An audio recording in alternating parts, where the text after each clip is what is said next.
नमस्कार, मैं शंभू कुमार सिंह और आप देख रहे हैं नेशनल दस्तक। 20 जवान हमारे शहीद हुए हैं। उनके परिवारों तक उनका पार्थिव शरीर पहुंचने लगा है। पूरा देश उनके लिए रो रहा है, लेकिन उनके पिता के आंखों में वो हौसले हैं जो इस देश के नागरिक में होता है। और वो कह रहे हैं जिस तरह से कि उनका बेटा शहीद हुआ है इस देश के लिए, और भी बेटा है और भी पोता है, उनको हम सीमा पर भेजेंगे। गौरव की बात है हम लोग के लिए। बाबा साहब ने भी कहा था कि सेना की नौकरी मैक्सिमम सेक्रीफाइस है और हम सबको इसका बराबर सम्मान करना चाहिए, लेकिन ये ट्रेनिंग का विषय है।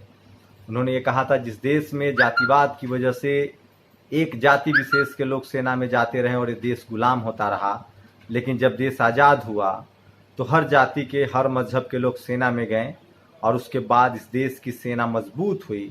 और भारत की सेना मजबूत है, इसमें किसी को शक नहीं है। तमाम विकट परिस्थितियों में तमाम बिना संसाधन के भारतीय सेना ने तमाम युद्ध जीते हैं। 62 में भी अहिर रेजिमेंट जो चीन से युद्ध हुआ था, चीन ने जो पीठ में छुरा घोंपा था, जो नेहरू की गलती थी, ये सच बात है कि नेहरू की गलती थी, ये सही कह रही है बीजेपी, लेकिन बीजेपी उससे बड़ी गलती कर रही है। इस देश के प्रधानमंत्री उससे बड़ी गलती कर रहे हैं। और जिस तरह से 1962 में चीन ने चीनी भाई भाई के रिश्ते को तार किया था, उसके बाद सोचिए पिछले 6 साल के कार्यकाल में इस देश के प्रधानमंत्री 18 बार चीन के राष्ट्रपति शी जिनपिंग से मिल चुके हैं। कभी वो उनको नारियल पानी पिलाते हैं, कभी अहमदाबाद में रिवर फ्रंट के पर उनको झूला झूलाते हैं, कभी वो बच्चों के मुंह पर मास्क लगा देते हैं, और सेखी तो वो ऐसी बघारते हैं जिसको सुनकर आप दंग रह जाएंगे।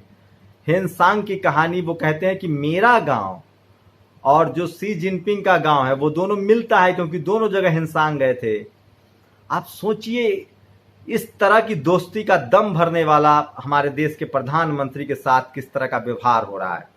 और आप यकीन मानिए ये जो हमारे जवान शहीद हुए हैं और उनके माता पिता जिस तरह की हौसला और हिम्मत दिखाई है, ये सब सैल्यूट करते हैं हम लोग इनको।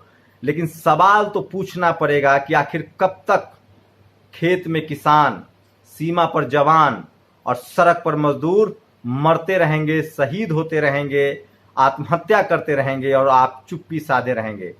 सवाल तो उठता है कि इस देश के वो तमाम हुक्मरानों के बच्चे क्या आर्मी में हैं, और आर्मी में हैं तो वो किस पोस्ट पर हैं। आप इसमें जो शहीद हुए उनके सबका सरनेम देख लीजिए, आपको पता चल जाएगा कि सब किसान जाति से हैं। कोई जाट है, कोई गुर्जर है, कोई मराठा है, कोई ओबीसी है, कोई एसटी है, कोई आदिवासी है, और सब के सब वीर सपूत हैं।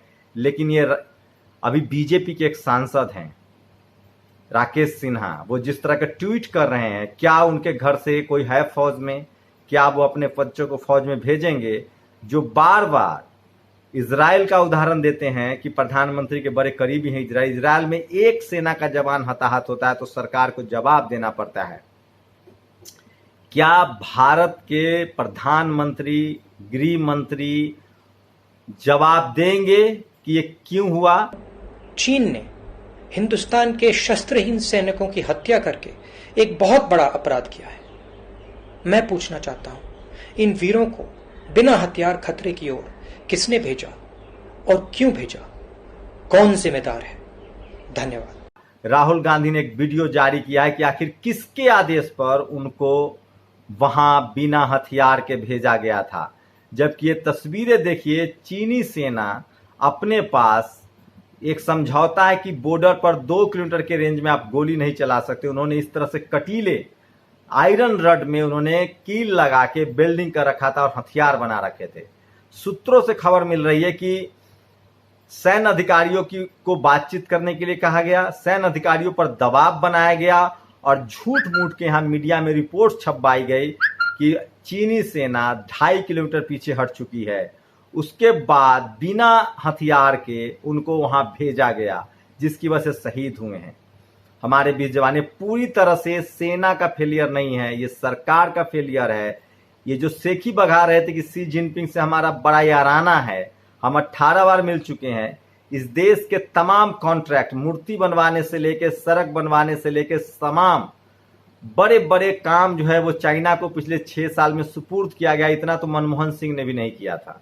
जिस तरह से इन्होंने घुटने टेक दी हैं, चाइना की अर्थव्यवस्था, चाइना से जिस तरह से निर्यात बढ़ा है, जिस तरह से आयात बढ़ा है और निर्यात घटा है, यहाँ से माल जा नहीं रही, वहां से सिर्फ माल लिया जा रहा है। उसके बाद भी हो रहा है। सवाल उठता है कि इन जवानों की शहीद होने की जिम्मेदारी कौन लेगा और कब तक सेना में जवान शहीद होते रहेंगे? कब तक इस देश के चाहे जो भी प्रधानमंत्री हो, जो भी रक्षा मंत्री हो, उनकी अकाउंटेबिलिटी तय होनी चाहिए। राष्ट्रपति को इस पर संज्ञान लेना चाहिए कि पिछले रक्षा सौदों में कितनी बढ़ोतरी हुई है, सेना के जवान कितने सुदृढ़ हुए हैं। किसी ने सही कहा है कि ये पूरी की पूरी इनकी कोशिश होती है पाकिस्तान करते हुए, जबकि सबसे असली दुश्मन हमारा चीन है। उस पर भी सवाल पैदा होता है कि हमारे जवानों को सुविधा क्या मिल रही है। 7th पे कमीशन लागू नहीं हुआ, 1 रैंक 1 पेंशन नहीं मिला। क्या भारत सरकार एश्योर करेगी कि जो जवान शहीद हुए हैं उनको 1 करोड़ रुपए, उनके परिवार वालों को क्लास 1 की नौकरी, उनके बच्चों को वो तमाम सुविधाएं जो यहाँ के कैबिनेट मिनिस्टर, प्रधानमंत्री के तो बच्चे ही नहीं हैं, प्रधानमंत्री हो, कैबिनेट मिनिस्टर हो, उनके बच्चे को जो सुविधाएं मिलती हैं वो सुविधा मिलेगी? उनकी पढ़ाई लिखाई का, उनके जीवन यापन का क्या मिलेगा? तब जाके देश को लगेगा कि इस देश का प्रधानमंत्री से सोचता है। सोचिए, लोग इनकाउंटर में मारे गए थे तो क्या क्या नहीं मिला था। 1 करोड़ से ज्यादा का मदद मिली थी क्योंकि टेलीविजन पर खबरें चली थी। सोचिए, मनमोहन सिंह के दौर में जब जवान शहीद होते थे तो उनके घर माइक पहुंचते थे। आज क्यों नहीं टेलीविजन और अखबार और माइक पहुंच रहा है? क्योंकि उनको पता है कि इससे सरकार की किरकिरी होगी, इसीलिए वहां शहीदों के घर पे माइक और टेलीविजन नहीं पहुंच रहा है। लेकिन इस देश में जो शहीद हो रहे हैं उनके पास वो ताकत नहीं है। मुझे लगता है कि शहीद के परिवारों के साथ पूरी की पूरी इंसाफ होना चाहिए और उनको 1 करोड़ रुपए तो कैश मिले, उनके बच्चों को पूरी जिंदगी फ्री एजुकेशन मिले, वो भी शानदार तरीके का। उनके घर में हर एक आदमी को कम से कम क्लास 1 की नौकरी मिले। अगर जब तक ये नहीं होता है, इस देश का किसान अपने बेटे को फौज में भेजता है और वो शहीद होता है और उसका परिवार जो है वो अनंत काल तक गरीबी, लाचारी और बेबसी में जीने के लिए मजबूर हो जाता है। इसलिए सिर्फ ऐसे नहीं चलेगा राष्ट्रवाद कि हमारे जवान शहीद हुए और चुप हो गए। 1 करोड़ की आर्थिक मदद, 1 क्लास 1 की नौकरी मिलनी चाहिए और उसके बच्चे को, परिवार को पूरी सुविधा उनके परिवार को मिलनी चाहिए। ये होगी असली राष्ट्रभक्ति और ये सरकार कर सकती है और करना चाहिए। सिर्फ पुलवामा तक अब तक फैसला नहीं है। सिर्फ सेना के नाम पर राजनीति नहीं चलेगी। इस देश के जो सेना के हैं वो मैक्सिमम सेक्रीफाइस करते हैं। उनको लिए आपको कुछ सोचना पड़ेगा, आपको कुछ करना पड़ेगा। और अगर आप नहीं कर रहे हैं तो आप झूठ मूठ के सिर्फ घड़ियाली आंसू बहा रहे हैं। आपको उनके परिवार के साथ खड़ा होना पड़ेगा और इस देश के प्रधानमंत्री, रक्षा मंत्री, तमाम लोग की जिम्मेदारी बनती है कि वो ऐसा इनिशिएटिव ले और ये अनाउंसमेंट करे। लगातार खबरें आती रही हैं कि जो जवान शहीद होते हैं उनके परिवार की बाद में सूद नहीं ली जाती है। आखिर जो जवान शहीद हो रहे हैं, मैं फिर कह रहा हूं दावे के साथ कि इस देश में जो सेना के जवान हैं वो किसानों के बेटे हैं, वो मजदूरों के बेटे हैं, वो इस देश के किसान जातियों के बेटे हैं। इस देश में सर्वे करा लीजिए। मैं फिर कह रहा हूं, इस देश में जो हुक्मरान हैं, जो बड़े बड़े बिजनेसमैन हैं, जो बड़े बड़े सत्ता में बैठे हैं, उनके बच्चे नहीं है सेना में। प्रधानमंत्री जी का तो ये वीडियो वायरल है कि एक सेना से ज्यादा व्यापारी रिस्क लेता है। सेना तो होता ही है मरने के लिए। ये वीडियो देख लीजिए। देखिए मित्रों, सेना में जो जवान होता है ये युद्ध की भूमि में मरने के लिए जाता है, इसलिए कि उसको तनख्वाह मिलती है। सेना में एक जवान जितना साहस करने का ताकत रखता है ना, उससे ज्यादा साहस करने का ताकत व्यापारी रखता है। सेना में एक जवान जितना साहस करने का ताकत रखता है ना, उससे ज्यादा साहस करने का ताकत व्यापारी रखता है। राहुल गांधी के इस वीडियो का जवाब दीजिए और इन माता पिता के एक बार फिर से वीडियो देख लीजिए।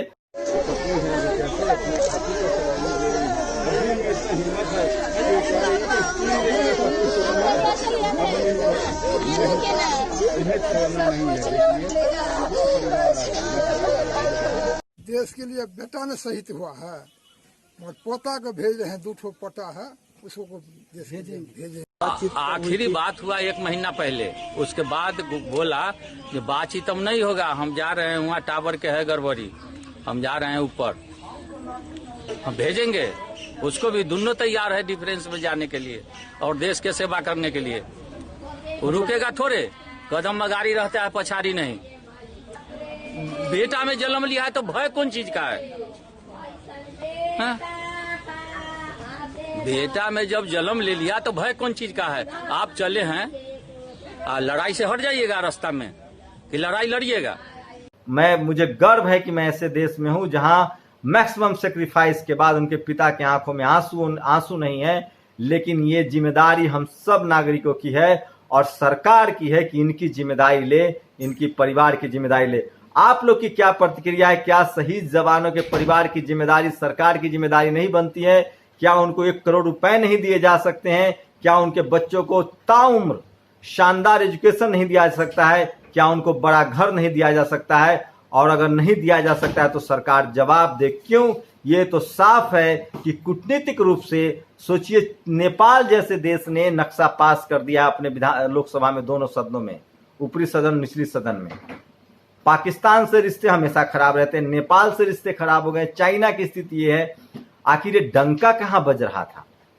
ये अमेरिका में डंका बज रहा था? क्या चल रहा था? ये 18 बार आपकी मीटिंग हुई है, क्या बातचीत हो रही थी? प्रधानमंत्री जी, आपको देश को बताना चाहिए। और हमारे जवानों ने शौर्य दिखाया, उन्होंने चीनियों के दांत खट्टे किए, उनको मौत के घाट पर आए। लेकिन सवाल हम पूछेंगे कि आखिर हमारे जवान क्यों शहीद हुए और उनकी जिम्मेदारी कौन लेगा? आप लोग की क्या प्रतिक्रिया? अपनी प्रतिक्रिया जरूर दीजिए। शुक्रिया। नेशनल दस्तक की आपसे गुजारिश है कि अगर इसको बचाना चाहते हैं तो नेशनल दस्तक को सब्सक्राइब करने के लिए रेड कलर के सब्सक्राइब बटन को दबाएं, फिर बेल आइकन की घंटी दबाएं। नेशनल दस्तक को बचाने के लिए बहुत जरूरी है कि हर खबर को शेयर करें, लाइक करें, कमेंट जरूर करें।